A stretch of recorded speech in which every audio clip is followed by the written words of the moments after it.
Welcome to this tutorial about fractions. Now, fractions have always fascinated me. They have always fascinated me because even though I was able to solve problems about fractions when I was in school, I didn't really understand how they worked. I mean, I knew that if you had to add two fractions together, that you'd start off by finding the LCM or lowest common multiple, dividing the LCM by each denominator, multiplying the results by the numerators, then adding everything together. I could do all that and produce the right answer. But I didn't really understand why these steps produced the right answer. I didn't understand why we needed to obtain the lowest common multiple. Didn't understand why the LCM had to be divided by both denominators and the result multiplied by both numerators. I didn't understand why we had to do those specific things when working with addition and subtraction. I was just doing it by rote. Why did these operations produce the right answers? What was the secret behind them? All this was mystifying to me in primary school. The purpose of this tutorial, therefore, is to explain why these steps are required in addition and subtraction, why we have to follow these specific steps. So here goes. A typical fraction is made up of two numbers separated by horizontal bar. The number above the horizontal bar is known as the numerator, while the number below the horizontal bar is the denominator. What is the significance of each? Well, the denominator represents something. It could be a bar of gold, it could be a candy bar. Whatever it is though, the denominator represents the number of parts into which something has been divided.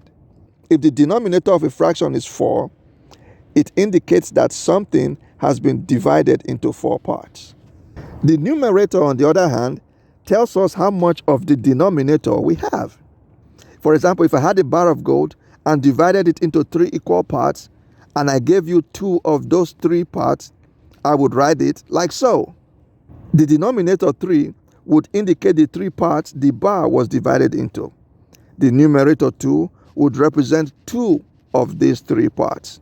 To better understand the fraction, think of the horizontal bar separating the numerator from the denominator as the word of. Instead of saying 2/3, you could say 2 of thirds, because that is what you have.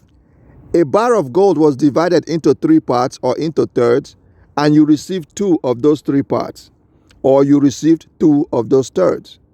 The denominator is the 3 parts that the bar was divided into. The numerator is the number of parts you got. 2/3 means 2 of 3 parts, or 2 of thirds. Now let us try to understand why finding the lowest common multiple is necessary when adding and subtracting fractions. I will explain using the gold bar I alluded to earlier. Imagine if I wanted to give 2/3 of this gold bar to one person.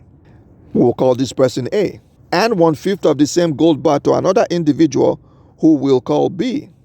So from one gold bar, I want to give out 2/3 plus 1/5. How would I do that? I could divide the gold bar into 3 parts. That is, I could divide the gold bar into thirds. Since I have to give 2/3 of it to person A, that would seem like a sensible decision. I could then take 2 of the 3 parts and give it to A. However, if I did that, I will not be able to fulfill my obligation to person B, because I have to give 1/5 of the same gold bar to person B. And alternately, if I divided the bar into 5 parts, that is, if I divided the bar into fifths, I would be able to give 1/5 of the bar to person B.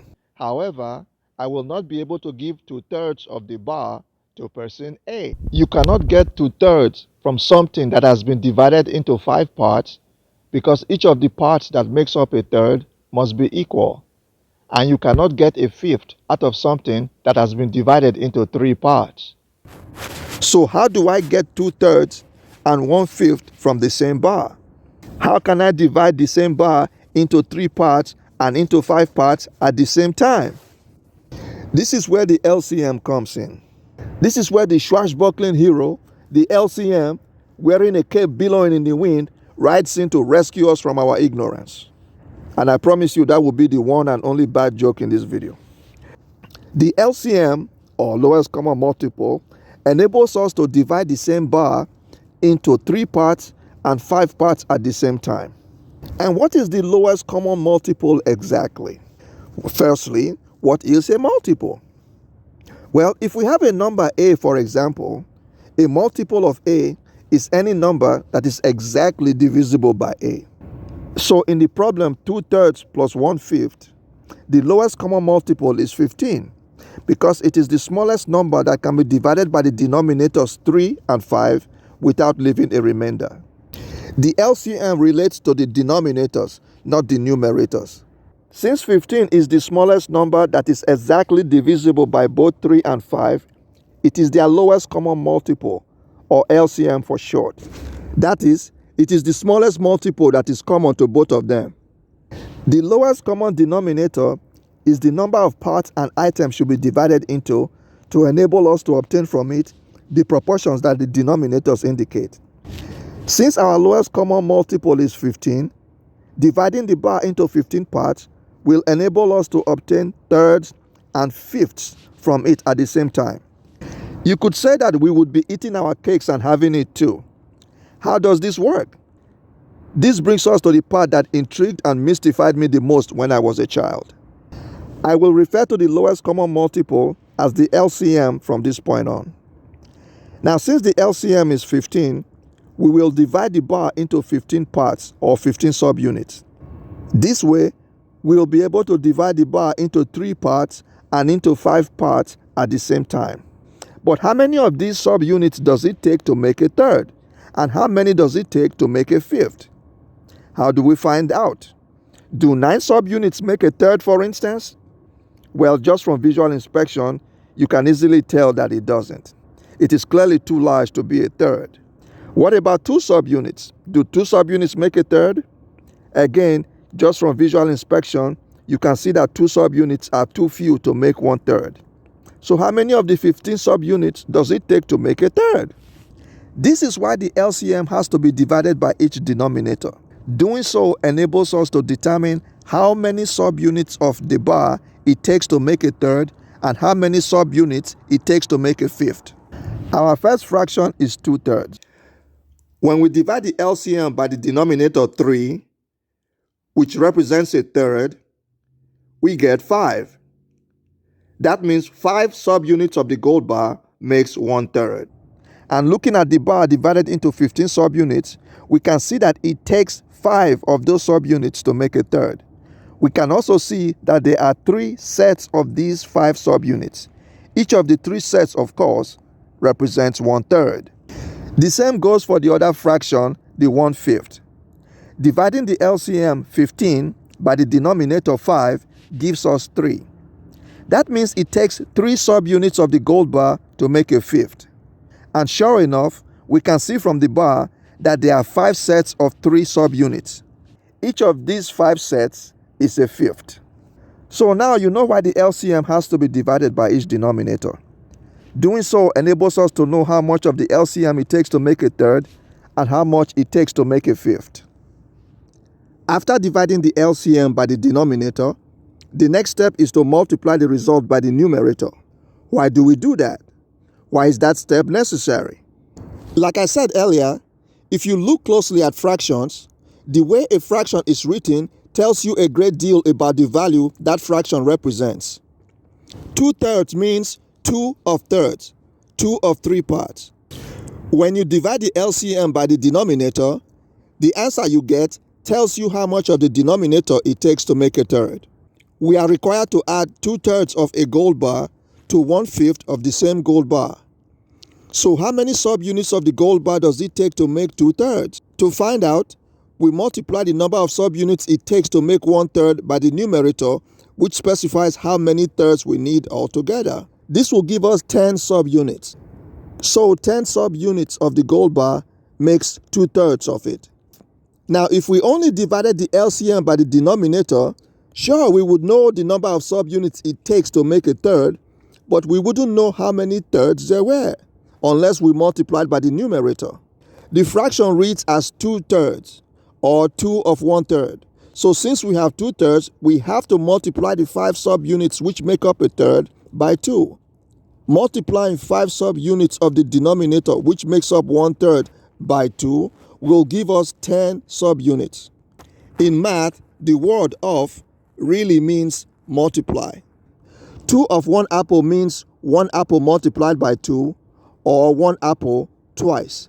2/3 means 2 of 1/3. That is 1/3 2 times. If 1/3 of the gold bar equals 5 subunits, then 2/3 of the gold bar must be equal to 10 subunits. Now you know why we multiply the numerator by the result we obtain from dividing the LCM by the denominator. We'll do the same thing with the other fraction, the 1/5. Dividing the LCM by the denominator, we get 3.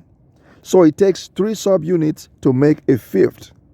Multiplying these 3 subunits by the numerator 1 gives us 3 subunits, which makes sense, of course, since 3 subunits make 1/5 and there's only 1/5, we'll have only 3 subunits total.